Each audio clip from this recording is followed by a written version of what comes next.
बिस्मिल्लाहिर्रहमानिर्रहीम। 9th class chapter 2 तहरीक पाकिस्तान और पाकिस्तान का क़याम। क्वेश्चन नंबर लॉ क्वेश्चन 7 हम लोग डिस्कस कर रहे हैं बुनियादी जमहूरियतों का निज़ाम। इसके लेवल्स हैं, 2 लेवल्स हम लोग डिस्कस कर चुके हैं। अब तीसरा इसका जो लेवल है, तीसरी अहम मंजिल, वो ज़िला कौंसिल है। ज़िला कौंसिल बुनियादी जमहूरियत के निज़ाम की तीसरी अहम मंजिल थी। ये ज़िला भर के यूनियन कौंसिलों, टाउन कमेटियों और यूनियन कमेटियों के मुंतखब चेयरमैनों, म्यूनसिपल कमेटियों के चेयरमैनों और कंटोनमेंट बोर्डों के नायब सदर और सरकारी अफसरों पर मुश्तमिल थी। इस चीज़ को आप लोग अपने माइंड में करें कि अगर आपसे ज़िला कौंसिल की तश्कील के बारे में पूछा जाता है तो उसका आंसर आपने यहाँ से यहाँ तक देना है।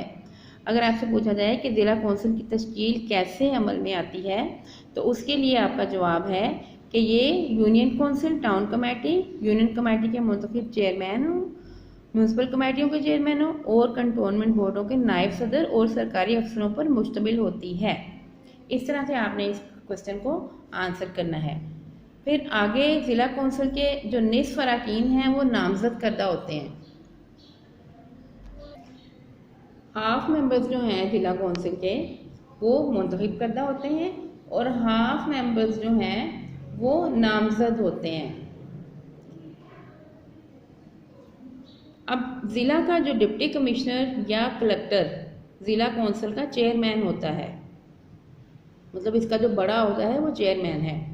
अब यहाँ आपकी इस बुक में ज़िला कौंसिल के फ़राइज़ नहीं दिए गए, वो मैं आपको लिखवा देती हूँ, आप लोग वो लिख लें। फ़राइज़ की हेडिंग लगाएंगे और उसके बाद आप लोग लिखेंगे ज़िला कौंसिल के दर्ज झैल फ़राइज़ हैं सड़कें बनाना, स्कूलों का क़याम, सेहत और सफाई का इंतज़ाम, अस्पतालों का क़याम, अमराज की रोकथाम के इक़दाम करना, आब रसानी का मुनासिब बंदोबस्त करना और लास्ट पॉइंट है इमदाद बाहमी का फ़रोग़ देना। इमदाद बाहमी को फ़रोग़ देना, तब ये इसके फ़राइज़ हैं। इस तरह से इसमें थोड़ा एरिया भी वास्ट हो जाता है तो फिर इसके फ़राइज़ भी ज़्यादा हो जाते हैं। इसको अपने इलाके में जो भी सड़कों की बेहतरी है, बेहतर हालत उसकी बनानी है, वो ज़िला कौंसिल के फ़राइज़ में शामिल है। फिर अपने इलाके के जो स्कूल हैं उनका सेटअप या उनको देखना, उनके बजट की मंजूरी वगैरह, ये सारा कुछ ज़िला कौंसिल काम करेगी। और फिर सेहत और सफाई का इंतज़ाम, अस्पतालों का क़याम, मतलब जो भी उस एरिया में जितने भी हॉस्पिटल्स आते हैं अगर नए बनाने की ज़रूरत है उसके लिए भी इसी ने बजट जो है वो पास करवाना है। और फिर अमराज की रोकथाम के इक़दाम, जैसे कोई वबाई मर्ज़ फूट गया तो उसमें स्प्रे वगैरह करवाना, ये सारा का सारा काम जो है वो ज़िला कौंसिल की जिम्मेदारियों में शामिल था। नेक्स्ट आपका पॉइंट है डिवीज़नल कौंसिल। ये इसका एरिया और भी ज़्यादा वास्ट हो जाता है। अब ये जो है बुनियादी जमहूरियत के निज़ाम की आखिरी मंजिल थी। इसका जो लास्ट है, मतलब इसमें एरिया काफ़ी वास्ट हो जाता है। फिर ज़िला की तमाम जितनी भी यूनियन कौंसिलें हैं, यूनियन कमेटियाँ हैं और टाउन कमेटियाँ, वो सब के सब इसमें अपनी नुमाइंदगी रखती हैं और इसमें भी सरकारी और नामजद अरकान दोनों होते हैं। सरकारी अरकान भी इसमें होंगे और जो हमने इलेक्ट किए हैं वोट देकर वो भी इसमें शामिल होंगे। हर डिवीज़नल कौंसिल सरकारी, नामजद करदा और मुंतखब अरकान पर मुश्तमिल थी।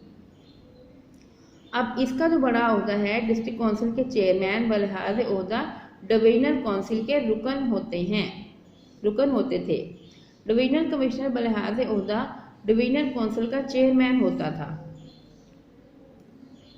अब फिर आप लगाएंगे हेडिंग फ़राइज़ की, उसके बाद आप फ़राइज़ लिखेंगे डिवीज़नल कौंसिल अपने मातहत कंटोनमेंट बोर्डों और मुकामी इदारों की सरगर्मियों में रब्त कायम करती थी।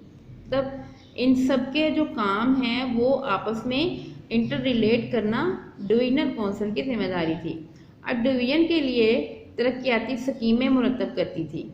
जो एरिया डिवीजन के अंदर आ रहा है उसमें जो भी डेवलपमेंटल वर्क है होने वाला वो यही तरतीब देती थी डिवीजनल कौंसिल, और फिर हुकूमत की जारी करदा हदायत पर अमल दरामद करवाती थी। और हुकूमत जो भी फिर कोई हदायत दे रही है, इंस्ट्रक्शंस दे रही है, उन हदायत पर अमल करवाना डिवीजनल कौंसिल की जिम्मेदारी था।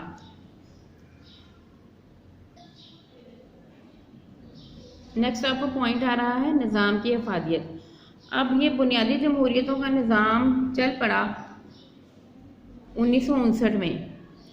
जब ये निज़ाम कायम हो गया तो फिर ये अब लास्ट में हमने ये देखना है कि इस निज़ाम का मकसद क्या था और इससे कितना फ़ायदा हासिल हुआ। अब इस निज़ाम का जो मकसद है वो अवामी सतह पर लोगों के मसाइल हल करना था। बहुत बेसिक्स पे जाकर, गली मोहल्लों में जाकर अवाम के जो मसाइल हैं उससे आगाही लेना और फिर उन मसाइल को हल करना इस निज़ाम का एक बड़ा मकसद था। अब यहाँ पर गांव और महल्ले की सतह पर अवामी नुमाइंदों का इंतखाब किया जाता था। तो हर बंदे को, हर फर्द को, ये जो इस एक सर्टन एज को पहुँच गया है उसको ये हक हासिल था कि वो वोट के ज़रिए अपने नुमाइंदे का इंतखाब कर सकता था। और ये अवामी नुमाइंदे अपने इलाके के मसाइल से बखूबी आगाह होते थे और आवाम को जवाबदेह भी होते थे। अब जो भी प्रॉब्लम्स हैं उस एरिया की, वो चूँकि नुमाइंदा उसी इलाके का रहने वाला होता था तो इसलिए वो उन प्रॉब्लम्स को बेटर अंडरस्टैंड करता था। और फिर उसके बाद जब आवाम अपने मसाइल उसके पास लेकर आते थे तो उसके लिए वो नुमाइंदा उसको क्विकली सॉल्व करने की कोशिश करता था, क्योंकि उसको पता था कि नेक्स्ट टाइम भी जब मैंने इलेक्ट होना है तो मैंने आवाम को अपने जितने भी वादे किए थे उसका जवाबदेह होना है। मतलब उसको अपनी जवाबदेही का एक खौफ कह लें कि होता था कि वो अपने मसाइल को हल करता था, अपने इलाके के मसाइल को हल करता था, क्योंकि आवाम ने उससे पूछना था। अब इस निज़ाम के क़याम से लोगों के बुनियादी मसाइल की तरफ तवज्जो दी गई और उनकी समाजी और फलाही बहबूद के लिए मंसूबे शुरू किए गए। जनरल अयूब खान ने बुनियादी जमहूरियतों के निज़ाम का हुक्मनामा 26 अक्टूबर 1959 को जारी किया। अब ये MCQ में आपसे पूछा जा सकता है, ये शॉर्ट क्वेश्चन में पूछा जा सकता है। जैसे आपको यहाँ क्वेश्चन लिखा हुआ नज़र आ रहा है, बुनियादी जमहूरियत का हुक्मनामा कब और किसने जारी किया?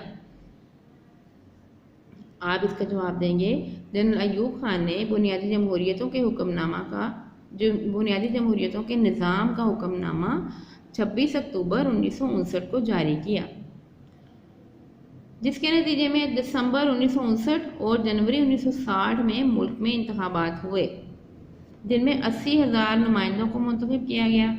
अब ये नुमाइंदे जो हैं वो तमाम के तमाम लेवल 1 से स्टार्ट होकर लेवल 4 तक आ जाते हैं। फरवरी 1960 में इन नुमाइंदों ने जनरल अयूब खान पर एतमाद का इजहार किया, मतलब उन्होंने एतमाद का वोट हासिल कर लिया जनरल अयूब खान ने बतौर सदर। इस तरह 17 फरवरी 1960 को जनरल अयूब खान ने सदर पाकिस्तान की हैसियत से हलफ उठाया। अब ये चीज़ भी आपसे MCQ के फॉर्म में पूछी जा सकती है कि सदर अयूब खान ने सदर पाकिस्तान की हैसियत से हलफ कब उठाया, या आपसे ये क्वेश्चन भी MCQ भी किया जा सकता है कि मुल्क में जब आम इंतखाबात हुए तो उसमें कितने नुमाइंदे मुंतखब किए गए। ठीक है, इस तरह के शॉर्ट क्वेश्चन या MCQs आपसे पूछे जा सकते हैं, तो आपने इसको बहुत अच्छे से रेडी करना है। जितने इंपॉर्टेंट आपको वर्ड्स नज़र आ रहे हैं वो आपने हाईलाइट करने हैं और फिर उसके अकॉर्डिंग आपने काम करना है। डेली बेस्ड अपना काम लर्निंग किया करें और उसको लिख के याद किया करें, ताकि अच्छे से आपका जो प्रेपरेशन है आपकी वो होती चली जाए। होपफुली कि आप समझ रहे हैं और काम की तरफ तवज्जो भी दे रहे हैं।